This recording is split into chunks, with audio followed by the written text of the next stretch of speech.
အဲ့ဒီနောက်အဖွားဖြစ်သူက CEO ရဲ့အမေရင်းဟာပတ်စံကြောင့်ထွက်သွားတာလို့ပြောလိုက်တဲ့အခါမှာတော့စာနာစိတ်ရှိတဲ့ CC တယောက်စိတ်မထိန်နိုင်တော့ပဲတထေးတွေကပတ်စံရှိရင်အရာရာကိုဖြည့်ရှင်းလို့ရတယ်လို့ထင်နေကြတာပဲဆိုပြီးအဖွားဖြစ်သူကိုခက်ဆက်ဆက်ပြန်ပြောပြလိုက်ပါတော့တယ်အဖွားလည်းဒေါသတချောင်းချောင်းဖြစ်သွားတာပေါ့အဲ့ဒီအချိန်မှာအိမ်ပေါ်တယောက်က CC အသက်ပြန်သွင်းပေးလိုက်တဲ့အဖွားရဲ့အပင်အိုးလေးကိုချီပြီးဝင်လာခဲ့ပြီးဒီအပင်လေးကိုကဲတင်ပေးခဲ့တာ CC ပါပဲလို့အဖွားကိုပြောပြလိုက်တဲ့အဖွားဖြစ်သူက CC ကိုဆွေဆောင်ကြည့်ရင်းနဲ့သူကလည်းတစ်ဖက်ကကြည့်ရင်တော့လုံးဝသုံးစားမရတဲ့သူတော့မဟုတ်ပါဘူးလေလို့ပြောလိုက်ပါတော့တယ်CC က CEO ရဲ့အဖွားစီကနေသူ့နာကထွက်သွားပေးဖို့အတွက်ရမယ့်ငွေတန်းရခါနီးမှာ CEO ကကြားဖြတ်လူယူပြီးအခွင့်အရေးကိုဖျက်ဆီးပစ်လိုက်တာကြောင့် CEO ကိုတတွတ်တွတ်နဲ့ရန်တွေ့ပြီးတစ်တောက်ပြောနေခဲ့တယ်။သူမရန်တွေ့နေတော့မှပဲ CEO ကပါစက်ပိတ်ထားဆန်းအဲ့ဒီပမာဏရဲ့နှစ်ဆနှင်းကိုငါပေးမယ်လို့လှမ်းပြောလိုက်ပါတော့တယ်။ပတ်စံဆိုမျက်လုံးပွင့်သွားတတ်တဲ့ CC တယောက်ချက်ချင်းပဲနှက်ခမ်းလေးပိတ်ပြီးငြိမ်ကျသွားတာပေါ့။အဲ့ဒီအချိန်မှာပဲအပေါ်ထက်ကနေအမွေစိန်ကောင်လေးတယောက်ဆင်းလာပြီး CEO စီကိုရေပူပေါင်းနဲ့လှမ်းပစ်ပေါက်လိုက်တယ်။ဒါပေမဲ့ CC ကအဲ့ဒီရေပူပေါင်းကိုကွက်တိဖမ်းမိသွားပြီးအဲ့ဒီကောင်လေးစီပြန်ပစ်ပေါက်လိုက်ရာကောင်လေးခါများအငိုထွက်သွားပါလေရော CEO ကတော့ CC ရဲ့လုပ်ရက်ကိုအတော်လေးသဘောကျကျဉ်းနဲ့သွားခဲ့တယ်။တကယ်တော့အဲ့ဒီကလေးက CEO မိထွေးရဲ့တားဖြစ်နေတာပါ။မိထွေးဖြစ်သူကတားဖြစ်သူကိုငိုအောင်လုပ်လို့ CC ကိုဒေါသတကြီးစိုက်ကြည့်ပေမဲ့လည်းသူမရဲ့ယောက်ျားနဲ့ယောက်ခမကတော့ကလေးကိစ္စကိုပြဿနာအကြီးအကျယ်မလုပ်ဖို့တားလိုက်ကြတယ်။ထမင်းစပွဲရောက်တဲ့အခါမှာတော့စပွဲတစ်ခုလုံးပင်လယ်စာတွေကြီးပဲပြင်ဆင်ထားတာကိုတွေ့ရတယ်။ CEO ကပင်လယ်စာနဲ့မတည့်ဘူးဆိုတာသိထားတဲ့ CC ကသူ့ကိုဘာမှမစားဖို့လှမ်းတားလိုက်ပါတယ်။ဒါပေမဲ့ CEO ရဲ့အဖေနဲ့အဖွားကတော့မိသားစုဝင်တွေဖြစ်ကြပါလျက်နဲ့သူ့မှာဒီလိုအလားကျရှိတာကိုလုံးဝမသိကြပဲ CC ကိုရိုင်းဆိုင်လာချီလားဆိုပြီးအော်ဟစ်စုပူကဒါတွေကအဆင့်မြင့်စာဖို့မှုချက်ထားတာလို့ပြောကြတယ် CEO ကိုစား CC ကပို့ပြီးဒေါသထွက်သွားကစပွဲပေါ်ကပစုံတစ်ကောင်ကိုကောက်ယူပြီးပင်လဲ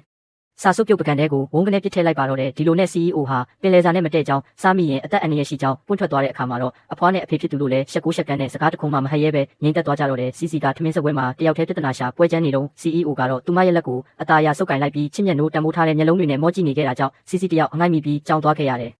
်အဲ့ဒီနောက် CC ကအချိုပွဲအတွက်တတိသွားလိပါတယ် CC နောက်ကိုလိုက်လာတဲ့ CEO ရဲ့မိထွေးကလည်းစကားနာတွေလာထိုးပြီးရန်ဆက်ပြန်တာကြောင့် CC စိတ်မရှိတော့ပဲကင်ထားတဲ့ဓာကြီးကိုမိထွေးကိုထိုးတော့မဲ့ပုံစံမျိုးနဲ့ဝေယံပြီးခြောက်လိုက်ပါတယ်အဲ့ဒီမြင်ကွင်းတစ်ခုလုံးကိုလှမ်းမြင်လိုက်ရတဲ့ CEO ကတော့ CC ကိုပို့ပြီးတော့တောင်အသေးအတန်ချစ်မိသွားပြန်ရော CC ကတော့တတိပကံကိုဆွဲမိထွေးကိုလည်းရှာလေးထုတ်ပြောင်ပြပြီးငါတော့အလုပ်တွေကောင်းကောင်းလုပ်နိုင်ခဲ့ပြီး CEO တတိပေးထားတဲ့ပတ်စံတွေအများကြီးရတော့မှာပဲလို့ကိုပါကိုတွေးပြောပြီးထွက်လာခဲ့တယ်ညဘက်ရောက်တော့ CEO ဟာသူ့ရဲ့ကလေးဘွားအတိတ်ဆိုးတွေကိုပြန်တွေးမိပြီးဝရန်ဒါမှာထွက်ပြီး secret တောက်ဖို့စူးစမ်းနေခဲ့တယ်။ဒါပေမဲ့မိချစ်ကညှိမရတာကြောင့်ဝမ်းနဲ့စိတ်နဲ့ငိုကြွေးနေမိတာပေါ့။အဲ့ဒီအချိန်မှာ CC ကသူ့ရဲ့အနောက်ကနေကြိုးတစ်ချောင်းမှာတွဲလောင်းကိုရင်ဝုန်းကနေပေါ်လာပါလေရော CEO ခါများလန့်သွားလုံးလို့ပါဆက်က secret တောင်ပြုတ်ကျသွားခဲ့ရတယ်ပြီးတော့ CC က CEO ကိုလန်းပေးလိုက်ပြီးမွေးချက်စရာကောင်းတဲ့ဒီအင်ကြီးတွေကနေကဲထုတ်ပေးမယ်လို့ပြောလာခဲ့တယ်။ CEO လည်းသူမရဲ့လက်ကိုဖမ်းဆုပ်လိုက်ပြီးသူတို့နှစ်ယောက်သားအတူတူထွက်ပြေးလွတ်မြောက်သွားကြပါတော့တယ်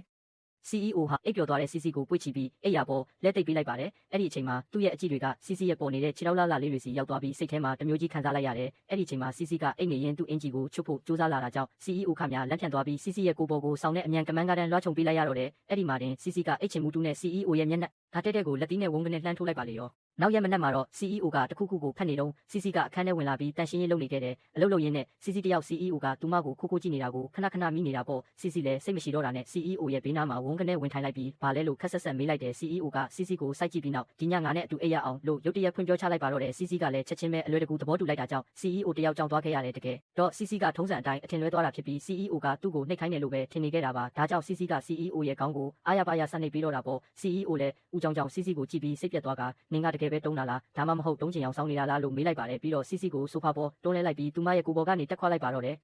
အဲ့ဒီအချိန်မှာ CC ရဲ့လက်က CEO ရဲ့ဒူးကောင်းကိုမတော်တဆသွားထိမိသွားပြီး CEO ခများနာသွားခဲ့ရတယ် CC လည်းပြတလဲတောင်းပန်တဲ့အခါ CEO ကရပါတယ်လို့ပြောပါတယ်ဒါပေမဲ့ CC ကစိတ်မကောင်းဖြစ်ပြီးအပြစ်မကင်းတယ်လို့ခံစားရတာကြောင့်သူမရဲ့လက်ဖွားနှစ်ဖက်ကိုပုတ်ပြီးနှွေးအောင်လုပ်က CEO ရဲ့ဒူးကောင်းလေးကိုအตาရဆုပ်ကင်ပြီးနှိမ့်နေပေးခဲ့တယ်ထူးထူးဆန်းဆန်းပဲနောက်ရက်မနေ့ရောက်တဲ့အခါမှာတော့ CC တယောက်ဘာကြောင့်မှမသိပဲ CEO ရဲ့အဖွားအင်ကြီးထဲမှာရုတ်တရက်နိုးထလာခဲ့ပါတော့တယ်